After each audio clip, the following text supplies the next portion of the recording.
Hello and welcome back everybody to yet another Sony Entertainment Computer America production.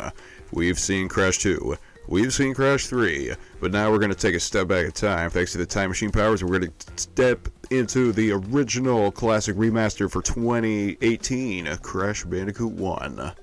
Originally released 1996, considered by many the first successful and most important 3D game ever created in the history of video games. That is not even fucking remotely true. You know it. Crash 1 is, although very highly regarded and remembered, is in no way comparable to as influential as Super Mario 64. Come on. Super Mario 64 was quite influential. And I know that it's actually both a better game and far more influential than Crash 1 is. And we also apologize during the wumpification of certain tigers, kangaroos, koalas, and bandicoots, of course, that I have to be extremely quiet for my microphone because my microphone really, really hates me today. But meanwhile, somebody else is having an even worse day than I am.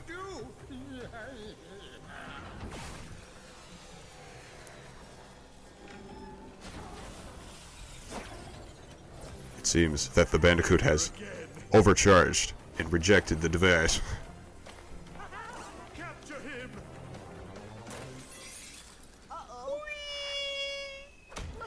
And that's the only 2 lines of dialogue we will hear from Crash for the entirety of the game.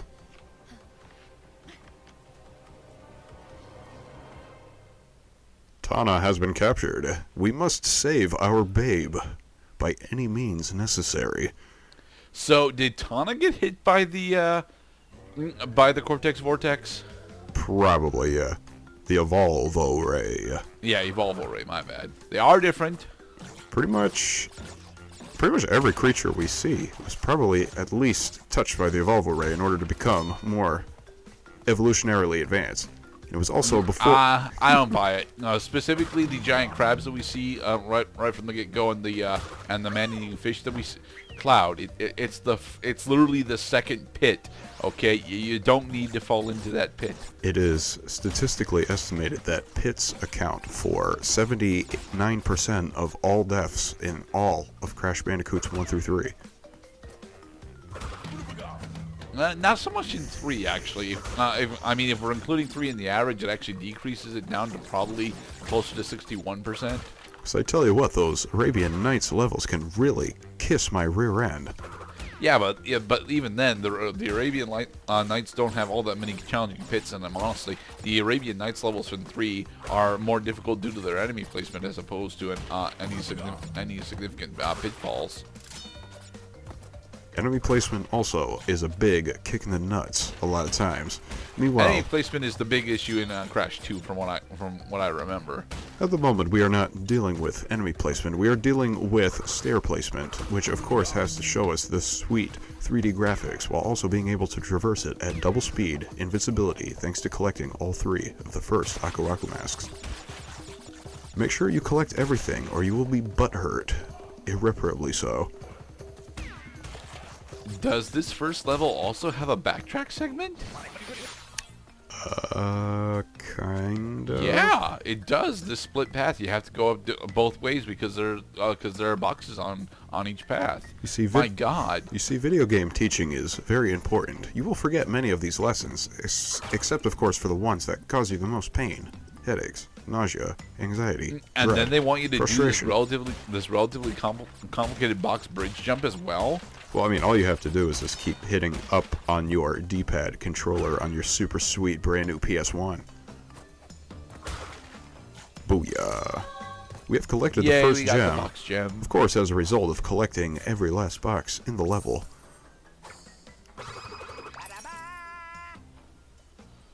And yes. Now, classically, this will give us access to the super password save. Yeah. The super password save is a button combination that allows you to reclaim your exact game file and position based on the buttons you have. What is this? We have DLC. Yeah.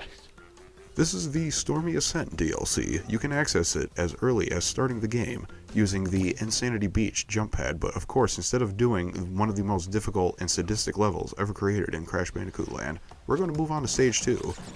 We are introduced to TNT crates. Okay, if you want to talk about difficult and sadistic levels in Crash, this Crash 1 is where you really need to have that discussion, because Crash 1 is notorious. Okay, very, very notorious. A majority of the problems that people have in Crash 2 and Crash 3 stem almost directly just from Crash 1. It was not quite finished being awesome. One major fix from the original Crash 1, as it was designed, is that checkpoint box we got there does not save boxes that were destroyed at any point before the level, except of course for the checkpoint box itself and other checkpoint boxes previously collected. All other boxes must remain unhit unless went back to by walking backwards into a goddamn stupid corridor camera and redestroying them all over again. That is Crash 1 on the PS1, but thanks to foresight and 20 years of being pissed off at this goddamn game sometimes, the game's developers decided to just let players keep the boxes they hit as long as they hit a checkpoint box. Yes, collecting all 3 of the Tana emblems unlocks a Tana bonus stage. That's what they do. This is originally how you were supposed to attempt to save your game, for the record. You would find all 3 Tana emblems, get the Tana, and she would let you save your game. Yes, because it did not have a Further traditional save proof screen. that Crash 1 was a fucking terrible game. It actually did pretty much suck ass, as long as you were willing to go through the entire game and not care about how many gems you got. I mean, honestly, you could probably complete this entire game in about 1.5 hours, as long as you do not worry about the gems.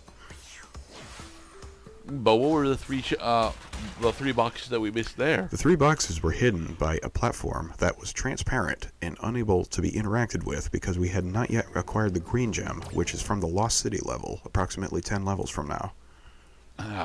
Really? Level 2 has got a fucking color gem pathway? Because in the interest of seating the player inside the game's rules, especially by holding the bounce button in order to bounce even higher, it also has to teach you that you will have to return here as long as you have collected the color gems that correspond to the platforms you have been finding that mysteriously have been inactive this entire time. But why is it on level 2? Why is it on level 3 or 4? It honestly would make much more sense to show off that particular mechanic slightly later in the game, still within the first world certainly, but slightly later, so as to not have such we don't even have fucking crouch jump. We don't have slide either, do we? We don't have slide. We don't have crouch. We do not have belly flop. Man. Yes, this is what it started as. A diabolical monster of controls and design oversights. Why? Well, not having the slide specifically is an issue for me because without slide and crouch, it means our level design is very strictly supposed to be challenges for standing Crash, and Platforming challenges, exactly. Those are those are like they're much less innovative. They're much more commonplace at this point in gaming history. Well, this was the shit when this game came out, as my cousin was wont to let me know as a young lad who needed better video games. I also did not realize that as early as the PS1 game that you have to hold the jump button in order to maximize your jump height and distance. Pressure-sensitive inputs. That is a fuck you platform that actually is unlocked by one of the very last color gems you get in the entire game. But you see, they use the colored platform system in order to signal to you, you need not look any further. Your boxes are blocked and you cannot get them until you unblock yourself. In level 3. In level 2, it's just a fuck you. In level 2, it is very important also that you watch out for these fuck you moments. The game's middle finger will become your guide to completing this without losing your sanity. And here we had the first of the boulder chase levels. So in order to complete these, you have to minimize your horizontal distance while you are constantly running towards the camera. The more time you spend going horizontal, the less time you spend going vertical. I always refer to vertical distance as north-south. It's something I gotta get over.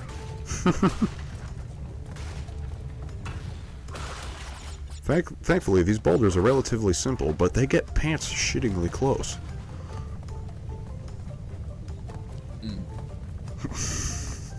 So is it time that we do the little bit of Sonic trivia that everybody knows about Crash Bandicoot 1? Yeah, I think that's probably a good time now.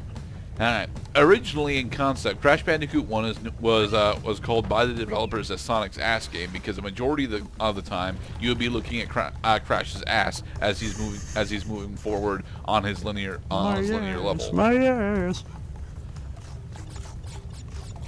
Whoa, is that it? Yeah, that's the entire piece of trivia. I mean, I remember when Ryan from Brain Scratch Comms brought that up to me. That said, well, that makes about sense. I mean, it's plainly right there. The only times when you're not looking at his ass is during the horizontal sections where you're just going left or right and trying to go up, or you're running towards the camera very specifically during the boulder chase levels, and there were only 2 of them. I bring it up because of his shoes actually have laces this time, and I'm not entirely sure if Sonic shoes ever actually had laces on them. Maybe they're slip-ons. Nah, no, Sonic shoes are most certainly not slip-ons.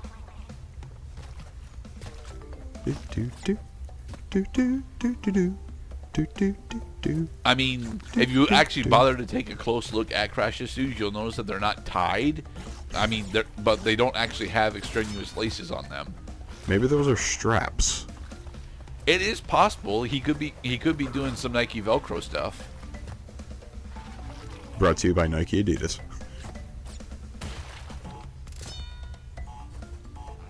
You mean like Michael Jordan? No, not Michael Jordan. I mean, Michael Jordan was famous for being sponsored by Nike, certainly, but like that doesn't mean that everything that he did is fully endorsed by Nike. Right. I do like the work that they did with the MIDI soundtrack in Crash 1, especially. A lot of times, Jesus Christ, level 4, and we have a third instance of a colored gem area. The hell? Because they want to hammer it in that you must return here.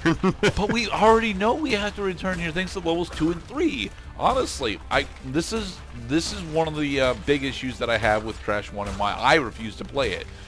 100% in Crash 1 has never actually been fun or interesting to do. It is a fuck ton of backtracking for no goddamn reason. And with the antiquated save system that it has, the backtracking that you have to do, you may have to do multiple times over just to attempt to get further. It's not fun to do this shit. I will grant that the level design and the platforming itself can be fun, especially on your first or second visit. But a lot of these levels, you might end up visiting them more than twice, just attempting to do everything. And in the original game specifically, you have to get through these levels without dying in order to get the box gem. Yes, and that is exactly why they have brought back this very particular nuance of getting gems in the first place. All 5 or 6 of the color gems, you must complete the entire level, both getting all the boxes and not dying. But these are the only gems in the game that require you to not die. And now we have our first boss. Papu Papu has an additional 2 health bars as of the Insane Trilogy release of this game, when originally you only had to hit him 3 times to win. And he is hittable as soon as he exits his animations. And he also has that sweet butt crack like he always did. And in the next part, we are going to, very calmly, and in a not-so-zen way, bounce through the haystack into Crash 1. Bye, Dr. Shemp.